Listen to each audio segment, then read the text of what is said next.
ঈদের দিন আমরা এখন বের হচ্ছি, দেখি কোথায় যাওয়া যায়। তো আমরা এখন বাসা থেকে বের হচ্ছি যে কোথাও যাওয়া যায়। আলত ভাই আছে আমাদের সাথে, আমার বাইক আছে। আজকের ভ্রমণ গল্পটা আপনাদের সাথে শেয়ার করব। আসসালামু আলাইকুম, সবাইকে ঈদুল আজহার শুভেচ্ছা জানিয়ে শুরু করছে আজকের ব্লগটি। আজকে আমরা এই যে কুরবানির পশুর মাংস নিয়ে আমরা যাচ্ছি আত্মীয় স্বজনের বাড়িতে। তো শুরুতেই আমাদের জন্য অপেক্ষা করতেছেন আমাদের প্রাণপ্রিয় আওলাদ ভাই, তিনি বাজার অপেক্ষা করতেছেন। তো আমরা এখন বাজারে যাচ্ছি। আমাদের ছোট্ট একটি বাজার, এটি হলো দিলারপুর বাজার।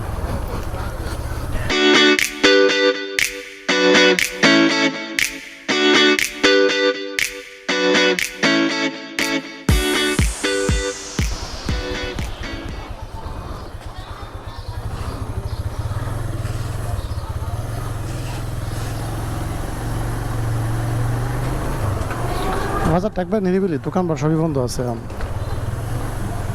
হ্যাঁ, দোকানপাট বন্ধ আছে, মানুষের আনাগোনা তেমন একটা নাই। হ্যাঁ না,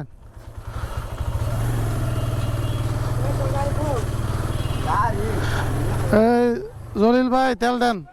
তেল নাই কি কোন? তেলের দাম কমছে তো, তেল রায় না কেমন? তেল তো লাভ বেশি বেচলে। তেল মানে 22টা হয়েছে, আগে 25টা আছে না, অকটেনটা 22টা হয়েছে। আর ডিজেলটা মনে হয় ওই পেট্রোলটা মনে হয় আরো কমছে। ঘুষ দিই ফুপুর ভাই, করিমপুর এর গরুর ঘুষ। মুরগি ফার্ম মুরগি ভাই।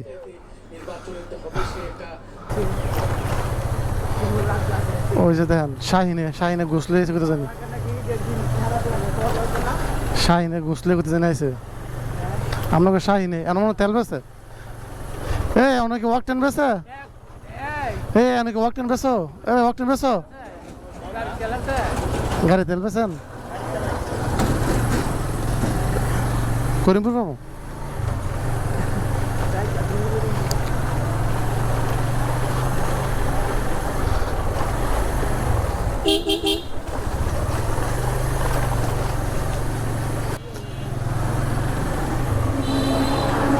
কারণ তেল আছে নি নাই, কেমন তখন তেল পাবো। আচ্ছা, আমরা এখন যাচ্ছি করিমপুরে। আমাদের দিলারপুর থেকে করিমপুরে যাওয়ার রাস্তা মোটামুটি বেশি দূরে না, অল্প একটু রাস্তায় 10 মিনিট মতো সময় লাগে হেঁটে গেলে। মোটর সাইকেলে গেলে 5 মিনিট মতো সময় লাগে। কোথাও তেল না পেয়ে আমরা যতটুকু তেল আছে ওই তেলখানি নিয়ে আমরা রওনা দিলাম করিমপুরের উদ্দেশ্যে। যাওয়ার পথেই রাস্তার মধ্যে গাড়ি বন্ধ হয়ে যায়, তখন ঠেলে আমরা করিমপুর নিয়ে যাই। গিয়ে দেখি সব দোকানপাট বন্ধ। তারপরও একটা দোকান খুলে তাদের থেকে তেল নিয়ে পরে আমাদের যাত্রাটা শুরু করি।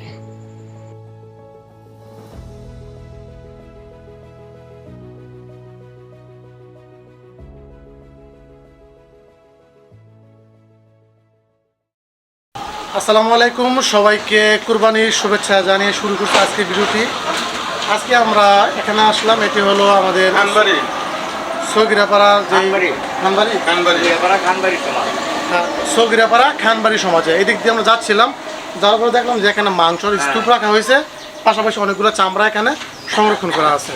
তো এখানে কাকায় এই মাংসগুলো সংরক্ষণ করতেছে। ওনার কাছে জিজ্ঞাসা করবো যে মাংসগুলো কি করা হবে, এবং পাশাপাশি যেই অত্র এলাকার সমাজে যে পশু চামড়াগুলো আছে সেই চামড়াগুলো কাকে দেওয়া হবে এবং কি করবে।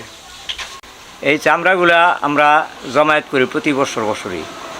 এইগুলি এতিমখানা মাদ্রাসা আছে না, মাদ্রাসার মধ্যে আমরা এগুলি দান করি। সমাজের থেকে সমস্ত চামড়া একখানা জমায়েত করে প্রতি বছরই আমরা কুরবানি দিয়ে মাদ্রাসাকে দিয়ে দিই অনুদান হিসাবে। এই বস্তুগুলো সমাজের যারা কুরবানি না দেয়, অসহায় ব্যক্তি গরিব দুঃখী যারা আছে তাদের মাঝে বন্টন করে দেয়। আমরা লিস্ট করে একটা তালিকা করি কতজন ব্যক্তি আছে যারা কুরবানি দেয় না। আমরা যতটুকু সম্ভব পারি তাদেরকে দেওয়ার চেষ্টা করি আর কি, যতটুকু পরিমাণ মতো আর দেওয়ার চেষ্টা করি। সগিরাপাড়া খানবাড়ি সমাজের মানুষের চমৎকার একটি উদ্যোগ, সেটি হলো যারা কুরবানি দেয় নাই কিংবা কুরবানি দেওয়ার সম্মতি নেই, তাদের নাম লিস্ট করে করে তাদের বাসায় মাংস পৌঁছে দেওয়া হয়। পাশাপাশি এই অত্র সমাজে যারা এই গরিব আছে কিংবা মাদ্রাসা হতে পারে সেটা, অথবা অন্য কোনো ধর্মীয় প্রতিষ্ঠান হতে পারে, সেখানে কিন্তু তারা সিদ্ধান্ত নিয়ে চামড়াগুলা দিয়ে দেওয়া হবে, অথবা চামড়া বিক্রি করে সেই টাকা দিয়ে দেওয়া হবে। খুবই চমৎকার একটি উদ্যোগ। তাদের চমৎকার উদ্যোগটা আমার কাছে অসাধারণ লাগছে, তাই ক্যামেরাবন্দি করলাম। যাদের সমাজে আসলে এই সমাজ ব্যবস্থা ভালো লাগছে, অবশ্যই কিন্তু আপনারা সেটা ফলো করতে পারেন। সবাইকে ধন্যবাদ। আমি মোহাম্মদ নাসিরউদ্দিন খান, সাবেক মেম্বার 5 নং ওয়ার্ডে। সবাইকে ঈদ মোবারক। আমার কাছে তাদের উদ্যোগটা অনেক বেশি ভালো লাগছে, কারণ তারা আসলে যারা আসলে এই এলাকার ভিতরে যারা কুরবানি দেয় নাই, তাদের নাম তালিকা করে তাদের বাসায় কুরবানির মাংস পাঠিয়ে দেওয়া হবে। তো এই জিনিসটা কিন্তু খুবই প্রশংসনীয় একটি উদ্যোগ। পাশাপাশি তাদের এখানে এই কুরবানি পশু চামড়া একত্রিত করে সেই চামড়াগুলা কোনো মাদ্রাসায় অথবা কোনো গরিব মানুষকে বিলি করে দেওয়া হবে, যেটা আসলে ছিল খুবই চমৎকার একটি উদ্যোগ। তো আমরা এখন এই সগিরপাড়া থেকে জামালাকান্দি হয়ে যাব আমরা নরসিংদীর উদ্দেশ্যে। তো নরসিংদীতে যাওয়ার জন্য আমরা আসলে বাইক টান দিলাম। এই যেহেতু ঈদের দিন কিন্তু রাস্তাঘাট খুব একটা ফাঁকা থাকে, অনেক বেশি ফাঁকা থাকে, মানুষ মাংস কাটাকাটিতে ব্যস্ত থাকে, পাশাপাশি কাটাকাটি শেষ করার পরে খাওয়া দাওয়া করে ক্লান্ত হয়ে যায়, যার কারণে বিকেলবেলা কিন্তু তারা অনেকে বের হয়, অনেকে কিন্তু বের হয় না। তো ঈদের দিন ঘোরাঘুরিটা শুরু হয় ঈদের পর দিন থেকে। আর আমরা আসলে এখন বাসা থেকে আমরা এখন বের হলাম এই ঈদের দিনের যে নিরিবিলি যে পরিবেশটা, সেই পরিবেশ এবং ঈদের দিনে মানুষের জীবনযাত্রাটা আপনাদের সামনে তুলে ধরার জন্য। সেই লক্ষ্যেই আমরা বের হয়ে গেলাম। আমি আশিক, আর আমার সাথে আছে আমাদের আওলাদ ভাই। যারা ঈদের দিন বের হয় তারা কিন্তু বিশেষ করে তাদের কিন্তু বাড়তি টাকা দিতে হয় গাড়ি ভাড়ার জন্য, কারণ ঈদের দিন অনেকেই কিন্তু চাহিদা থাকে 10 টাকার ভাড়া কিন্তু 20 টাকা 30 টাকাও নিয়ে থাকে। আমরা টেলিভিশনে কিন্তু দেখেছি অনেক প্রতিবেদন, ঈদের দিনকে কেন্দ্র করে একটা মাত্র দিন, সেই দিনের জন্য কিন্তু অনেকেই 150 টাকার ভাড়া, 300 টাকা, 400 টাকার ভাড়া, 700 টাকা কিন্তু তারা নিয়েছে। সেইগুলো কিন্তু আমরা টেলিভিশন এবং আমাদের সামাজিক যোগাযোগ মাধ্যমে কিন্তু আমরা দেখেছি। তো এই জিনিসটা কিন্তু শুধুমাত্র যারা বাস চালায় বা পরিবহন সেক্টর, এটা কিন্তু সবখানেই কিন্তু অ্যাভেলেবেল।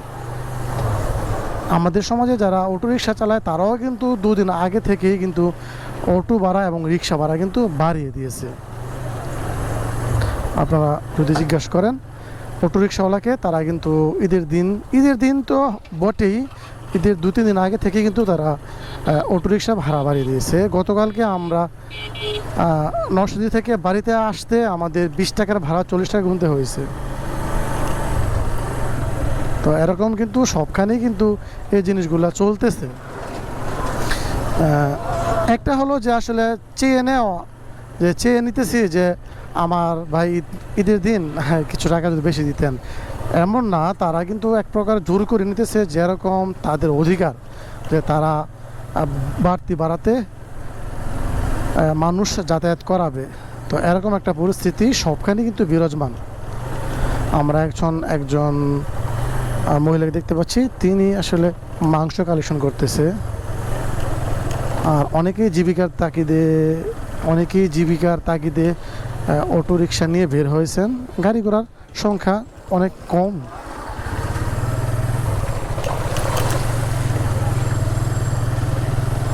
আমাদের গ্রামাঞ্চলের রাস্তাঘাট একটু বৃষ্টি হলেই কিন্তু পানিতে ভরে যায়।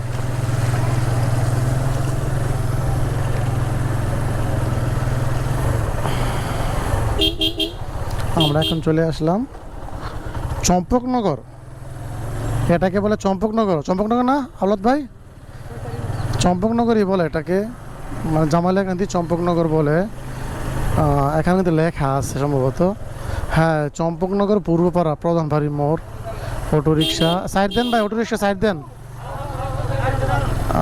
অনেক মানুষকে আমরা দেখতে পাচ্ছি, তারা কুরবানি বুধে শেষ করে তারা এখন বাড়ি থেকে বের হয়েছে। রাস্তায় মোড়ে মোড়ে রক্তের চিহ্ন, মানুষের আনাগোনাও কিন্তু অনেক বেশি এখন মনে হচ্ছে এই মোড়টার ভিতরে। পশুর চামড়া দোকানপাট আস্তে আস্তে খুলতেছে। হ্যাঁ, আমরা এখন চলে আসলাম চম্পকনগর।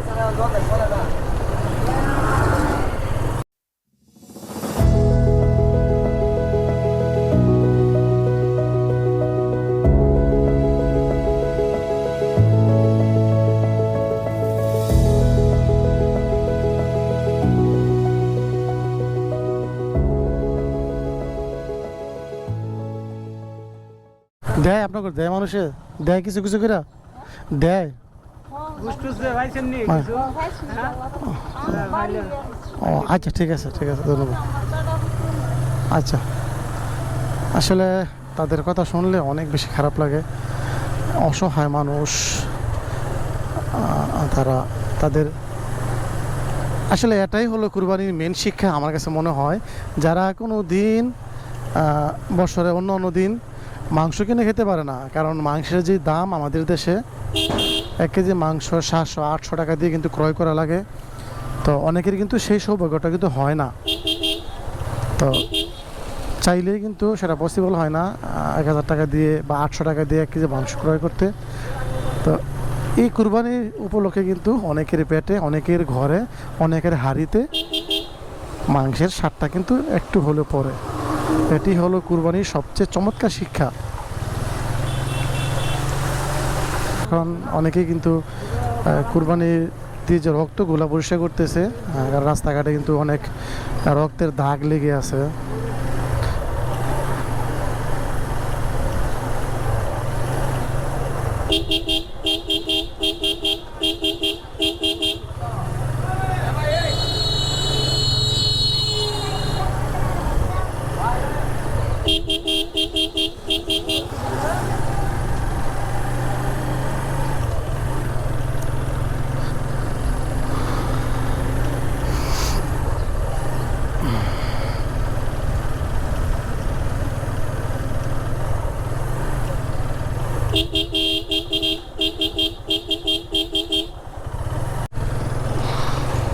রাস্তার পাশে অনেক নিম্ন আয়ের মানুষদেরকে আমরা দেখতে পাচ্ছি, যারা একদম দরিদ্র সীমার নিচে বসবাস করে।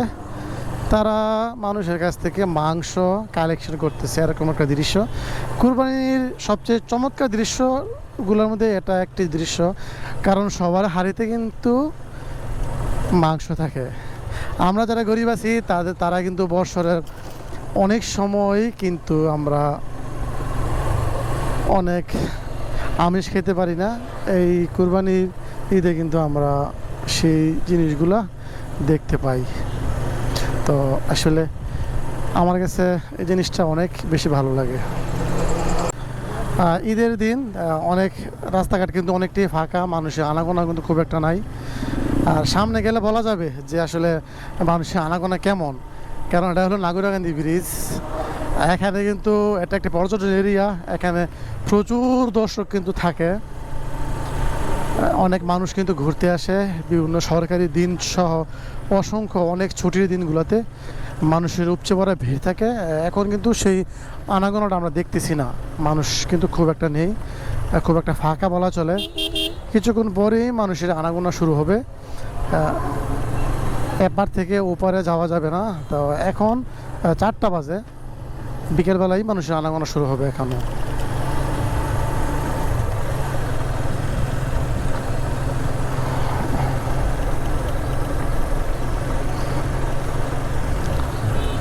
এখন মোটামুটি দেখা যায় অনেক মানুষ কিন্তু এখানে আসতেছে,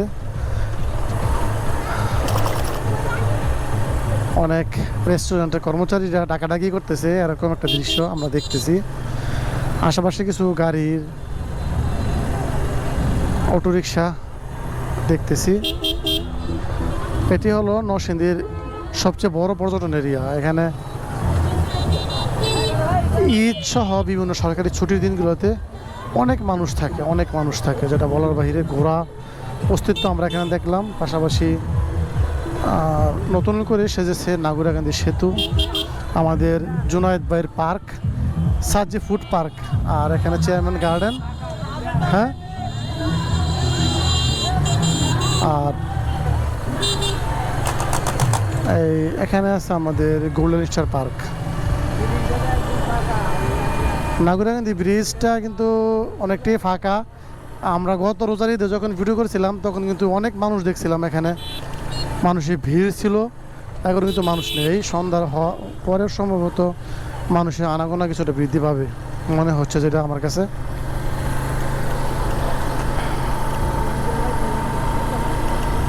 নাই, মানুষ নাই, ক্যামেরা বন্ধ করে লাই।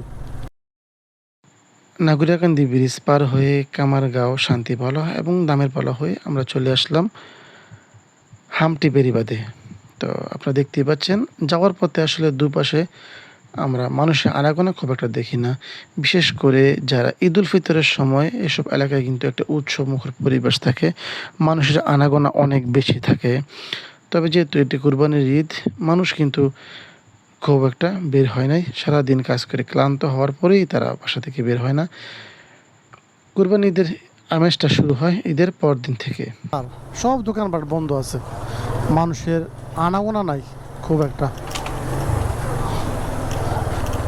বেরিবাদে গেলে তো মানুষ থাকবোই না আলাদ ভাই, বেরিবাদে গেলে মানুষ থাকবো না।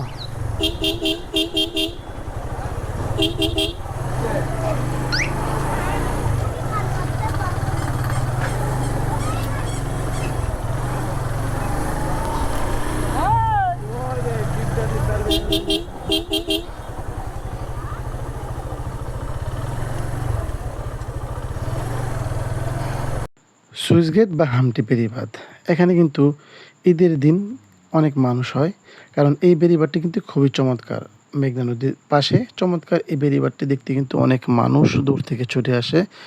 নাগরিকান্দি ব্রিজে যেহেতু মানুষ অনেক বেশি থাকে, তার কারণে কিন্তু এই অঞ্চলে সেখানকার তুলনায় মানুষ একটু কম থাকে। মেঘনা নদীর চমৎকার দৃশ্য উপভোগ করতে পারে, পাশাপাশি বেরিবাদের সৌন্দর্য উপভোগ করতে পারে। তাই তো অনেক দূর থেকে মানুষ এখানে চলে। অবশেষে আমরা চলে আসলাম সুইচ গেট বেরিবাদে। এটি একটি পর্যটন এরিয়া বলা চলে। বিকালবেলা একটু পরেই এখানে মানুষের আনাগোনা শুরু হবে। খুবই চমৎকার এক দৃশ্য এখানে, নদীর পাশে বেরিবাদের সাথে খুবই চমৎকার লাগে এখানে। আমরা এখানে অনেকবার আগে একদিন আসছিলাম, অনেক দিন আগে।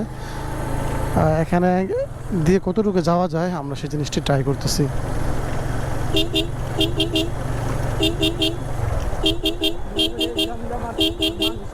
হুম হুম থাই এখন নাইকা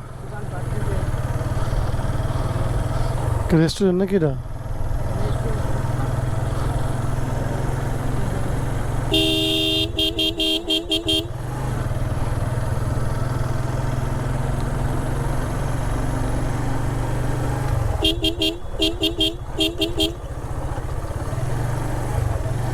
সুপ্রিয় দর্শক, আমরা এখন আছি আমাদের সুইচগেট যে বেরিবাদ আছে সেই বেরিবাদের সামনে। তো এই রাস্তাটা কিন্তু খুবই চমৎকার একটা রাস্তা। আমার পাশে আছে মেঘনা নদী, আর নদীর সাইডে আছে বেরিবাদ, আর এই পাশে আছে চমৎকার কিছু ফসলি জমির মাঠ। তো আমরা এই স্থানটিতে আছি, খুবই ভালো লাগতেছে এখানে এসে। বিকেলবেলা বসে থাকার জন্য, বিকেলবেলা অবকাশ যাপনের জন্য চমৎকার একটি জায়গা হলো এই সুইচগেট বেরিবাদ। সুইচগেট বেরিবাদে এসে দেখলাম বাচ্চারা চমৎকার কিছু খেলা খেলতেছে। একটা সময় আমরাও কিন্তু এরকম ধরনের খেলা খেলতাম, তবে তাদের খেলা দেখে ছোটোবেলার কথা মনে পড়ে গেল। ঈদের প্রথম দিন আমরা আসলাম এখন হামটি বেরিবাদে।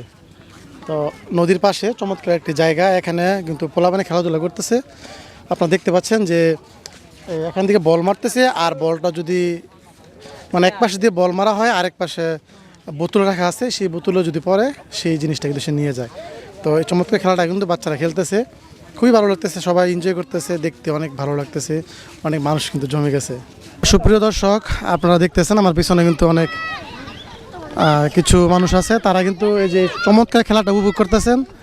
আর ঈদের ছুটিতে তারা কিন্তু এই মেঘনা নদীর পাড়ে যে হামটি যেই বেরিবাদ আছে সেই বেরিবাদে তারা ঘোরাঘুরি করতেছেন। এখন তাদের কিছু কথাবার্তা আমরা নিব আমাদের ক্যামেরার মাধ্যমে। তো শুরুতেই এই যে লাগাই লেছে। আসসালামু আলাইকুম ভাই। ওয়ালাইকুম সালাম। ঈদ কেমন কাটাতেছেন? আলহামদুলিল্লাহ, এই তো প্রথম দিন, ছুটি আস্তে আস্তে যাবে, ইনশাল্লাহ ভালোই যাবে আশা করি। পরিবার পরিজন আপনাদের বাড়ি কি এদিকে? হ্যাঁ, এদিকে পাশে আমাদের বাড়ি। মানে ঈদের ছুটিতে চলে আসছেন মেঘনা নদীর পারে? হ্যাঁ, আজকে বিকেল টাইম ভাবলাম যে আপনার এদিকে অনেক মানুষ আছে, আমরা বাসা থেকে এদিকেই হাঁটতে আসছি। তাছাড়া আমাদের এখানে নদী আছে, নদীর যে মনোরম দৃশ্য সেটা দেখে আমাদেরকে অনেক আনন্দিত করে আর কি। ধন্যবাদ ধন্যবাদ। কেমন লাগে ভাই কুরবানি ঈদ কেমন লাগে আপনার কাছে? এই সব মিলিয়ে ভালোই লাগে আলহামদুলিল্লাহ। কুরবানি তো হ্যাঁ, মানে ঈদের দিনগুলা একজন চাকরিজীবী হিসাবে আপনার কাছে কেমন লাগে? ঈদের ছুটিটা পরিবারের সাথে কাটান, ফ্যামিলির সাথে কাটান, স্ত্রী সন্তানদের সাথে কাটান, সব কিছু মিলিয়ে দিনগুলা কেমন লাগে আপনার কাছে? প্রথমত আমি তো চাকরিজীবী না, আর আমার স্ত্রী সন্তানও না, আমি অবিবাহিত, তো এসব বিষয়ে তেমন কোনো আইডিয়া নাই, ধারণা নাই। ঠিক আছে। হ্যাঁ, বিয়ে করবো, তার জন্য মাই আছে ইউটিউবে। প্রিয় দর্শক, দেখতে পাচ্ছেন আমার পিছনে কিন্তু অসংখ্য ছোটো ছোটো বন্ধু আছে, তারা কিন্তু আমাদের ক্যামেরা দেখে তারা এখানে আসলো। তো তাদের সবার সাথে আমরা এখন ঈদের কৌশল বিনিময় করব। সবাইকে ঈদ মোবারক তোমাদের সবাইকে। তোমার নাম কি? সোহাগ। ঈদ করছো আজকে? জি। ঈদের নামাজ পড়ছো? জি। সবাইকে ঈদুল আজহার শুভেচ্ছা জানিয়ে শুরু করছে আজকের ভিডিওটি। আমার সামনে দেখতে পাচ্ছেন অনেক বাচ্চা ছেলেমেয়েরা আছে, তারা সকলেই কিন্তু এখানে ঘুরতে আসছে। তো তাদের সাথে আমরা একটা কুইজ খেলবো, তাদেরকে একটি করে প্রশ্ন করা হবে, প্রশ্নের উত্তর দিতে পারলে তাদেরকে চকলেট দেওয়া হবে। তো শুরুতে কে প্রথম প্রশ্নের উত্তর দিব? তুমি আইও, তুমি বলবা। হ্যাঁ, যে ঈদে গরু জবাই করে ওই ঈদকে কি ঈদ বলে? ঈদুল ফিতর নাকি ঈদুল আজহা? ঈদুল আজহা। ঈদুল আজহা সঠিক হয়েছে? সঠিক হয়েছে? জি। হ্যাঁ হয়েছে। চকলেট দাও একটা।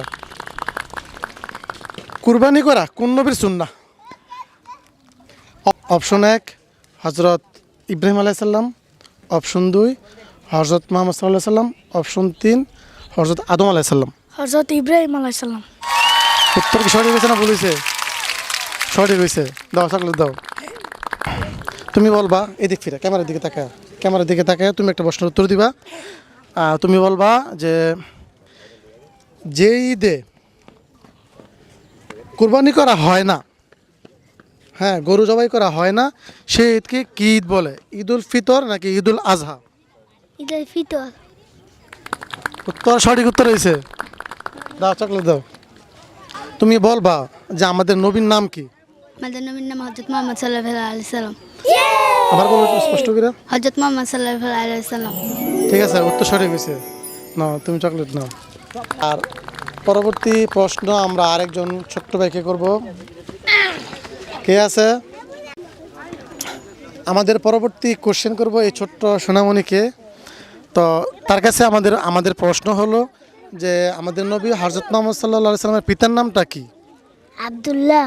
একটু ক্যামেরার দিকে তাকিয়ে বলো তো, দূরে বলবা। আব্দুল্লাহ। প্রশ্ন উত্তর কি সঠিক হয়েছে? আচ্ছা, তুমি বিজয়ী হয়েছো। হ্যাঁ ভিউয়ার্স, আমার হাতে দেখতে পাচ্ছেন চকলেট। এই চকলেট কিন্তু আমরা দিয়ে ফেললাম, আর মাত্র 5টার মতো রয়েছে, সবগুলো কিন্তু আমরা দিয়ে ফেললাম। 6টা রয়েছে, ও 6টা আছে, 4টা দিয়ে ফেললাম। তো এখন আমরা এই ছোট্ট ভাইকে প্রশ্ন করব যে হজরত ইব্রাহিম আলাইহিস সালাম তার কোন সন্তানকে কুরবানি দিতে চেয়েছিলেন? অপশন 1 হজরত ইসমাইল আলাইহিস সালাম, অপশন 2 হজরত ইসাক আলাইহিস সালাম, হজরত মুসা আলাইহিস সালাম। বলো। হযরত ইসমাইল আলাইহিস সালাম। ক্যামেরার সামনে। হযরত ইসমাইল আলাইহিস সালাম। ঠিক আছে, ধন্যবাদ তোমার। হয়েছে? আচ্ছা, কতটি? নাও নাও নাও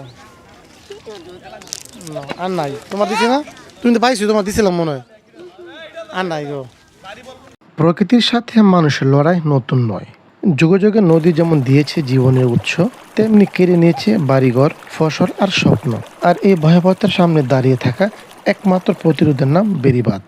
প্রতিটা বর্ষায় যখন আকাশ কালো হয়ে আসে, তখন নদী ফুঁসে ওঠে। তখনই বোঝা যায় এ বাঁধের গুরুত্ব।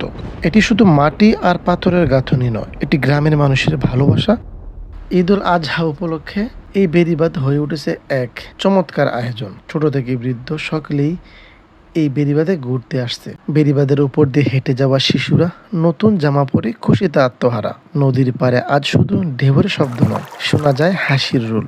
আধুনিকতার ছোঁয়াও বাদ যায় না। মোবাইলে সেলফি, ভিডিও, কেউ কেউ আবার টিকটক বা রিলস বানায়। এই বেড়িবাঁধে গড়ে উঠেছে অস্থায়ী কিছু খাবারের দোকান। আমরা এখন সেই খাবারের দোকানদারদের সাক্ষাৎ করব। আচ্ছা, আসসালামু আলাইকুম। এখন একজন দেখতে পাচ্ছি যে আইসক্রিম বিক্রেতা, অনেক বাচ্চারা কিন্তু দোকানের সামনে দাঁড়িয়ে আছে। তারা আইসক্রিম, তোমরা আইসক্রিম কিনার লেগে আসতো নাকি? আইসক্রিম কেমন বিক্রি হইতেছে? মোটামুটি বেচাকেনা একদম মোটামুটি তো মানুষ কম বোধ হয়, মানুষ কম আছে। এই কারণে বোধ হয়। হ্যাঁ, মানে 10 টাকা মানে ঈদের মধ্যে কি মানুষ এরকমই থাকে না বেশি থাকে? বেশি টাকা। আচ্ছা, বাচ্চারা এখান থেকে এই আইসক্রিম কেনার জন্য আসছে। ভাই একটু বিজি, তো আমরা আরেকটা দোকান দেখতেছি ওইখানে, সম্ভবত ফুচকার দোকান। ফুচকার দোকান আমরা দেখতেছি। ওই ফুচকাওয়ালা আছে?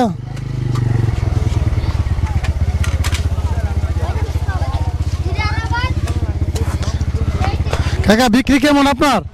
হ্যাঁ, মোটামুটি ভালো, ইনশাল্লাহ ভালো, ভালো, আলহামদুলিল্লাহ। ধন্যবাদ ধন্যবাদ। দেখেন হামটি বেড়িবাঁধে কিন্তু মানুষ আস্তে আস্তে কিন্তু ভরে যাচ্ছে। এখানে কিন্তু দেখেন কত মানুষ যেখানে আছে। তো সময় যত গড়াবে ততই কিন্তু মানুষের আনাগোনা বাড়বে।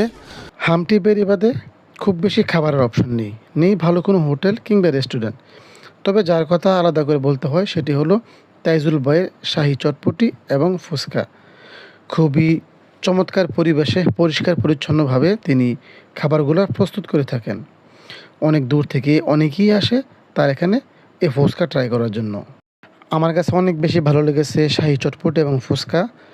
এই দোকানটি হামটি বেড়িবাঁধের একদম সংলগ্নে অবস্থিত, অর্থাৎ হামটি বেড়িবাঁধের একদম ঢোকার শুরুতেই কিন্তু এই দোকানটি দেখতে পাবেন। আসসালামু আলাইকুম। ঈদ উল আজহার শুভেচ্ছা জানিয়ে শুরু করছি আজকের ভিডিওটি। ঈদের প্রথম দিন আজকে আমরা ঘুরতে বেরিয়েছিলাম, কারণ যেহেতু কুরবানি ঈদ মানুষের সমাগম কিন্তু খুবই কম। আমরা আসলাম এখন হামটি বেড়িবাঁধে। এখানে কিন্তু মানে অনেক মানুষ হয় সচরাচর, অনেক বিভিন্ন এই সরকারি ছুটির দিন সহ অসংখ্য দিবসে বিভিন্ন ছুটির দিনগুলোতে। তো আজকে মানুষ কম, কারণ কেন জানেন? কুরবানি ঈদ, মানুষের কুরবানি দিয়ে সবাই কিন্তু ক্লান্ত, যার কারণে মানুষ আসে নাই। আর এখন যে রেস্টুরেন্ট আমরা দেখতে পাচ্ছেন এটি হলো একটি ফুচকা রেস্টুরেন্ট। এখানে শুধুমাত্র ফুচকাই সেল করে ওরা, ফুচকা চটপটি এগুলোই কিন্তু ওরা সেল করে। তো এখানে কিন্তু অনেক মানুষ হয়। আর এই যে দোকানটা এর সুখ্যাতি কিন্তু অনেক জায়গায় কিন্তু ছড়িয়ে আছে। এখানে যারা ঘুরতে আসে তারা কিন্তু এখান থেকে খাওয়া দাওয়া করে। তাদের ব্যবহার কিন্তু অত্যাধিক লেভেলের ভালো এবং পরিবেশও সুন্দর, খাবারের মানও কিন্তু অনেক ভালো। তো আমরা এখন এই যিনি ফুচকা তৈরি করেন তার সাথে একটু কথা বলবো। আজকে তো ঈদের প্রথম দিন, এই কারণে লোকজন একবারে কম, নাইলে আমার দোকানে অনেক ভিড়ই থাকে। আর আমার দোকানের ফুচকা একবার যায় খায়, হ্যাঁ পরের বার আসতে হয় এই বেড়িবাঁধে। আমি এই বেড়িবাঁধে আর প্রথম থেকে দোকানদারি করি এই জায়গায়, যে 7 বছর ধরে আমার মশলার ফুচকা একবার যায় খায়, হ্যাঁ আবার আসতে হয়।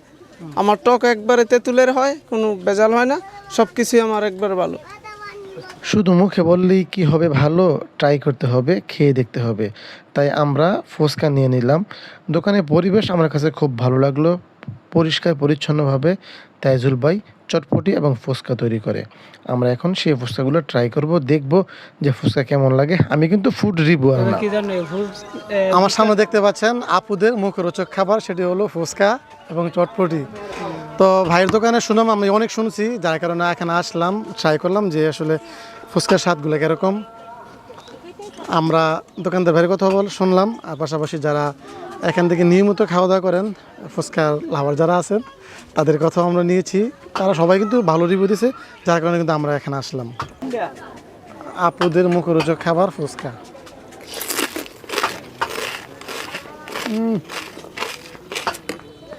ফুচকা এবং চটপটি খুব বেশি পছন্দ করি না, তারপরেও তাইজুল ভাইয়ের ফুচকা এবং চটপটিটা ছিল অসাধারণ। পাশাপাশি দোকানের ভিতরে অনেক মানুষ ছিল, তারাও কিন্তু তাইজুল ভাইয়ের ফুচকাটা অনেক বেশি পছন্দ করেছে। যারা আসলে হামটি বেড়িবাঁধে ঘুরতে আসতে চান অবশ্যই কিন্তু তাইজুল ভাইয়ের দোকান থেকে চটপটিটা ট্রাই করতে ভুলবেন না। আর আমাদের পেজের কথা বললে কিন্তু স্পেশাল ডিসকাউন্ট কিন্তু থাকবেই। সবাইকে ধন্যবাদ ভিডিওটি কন্টিনিউ করার জন্য।